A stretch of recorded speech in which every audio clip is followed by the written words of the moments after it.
Hello friends, जय माता की। आज आप सबको जो है माता रानी आप सब पे अपनी कृपा और आशीर्वाद बनाए रखे। आज मेरी सास के घर में जो है कीर्तन हुआ।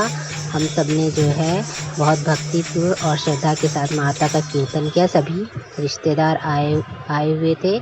सब ने जो है बहुत ही भक्ति भाव से जो है माता का भजन किया और बहुत सुंदर नृत्य किया माता के सामने और माता को जो है प्रसन्न करने की अपनी तरफ से बहुत ही अच्छी कोशिश की।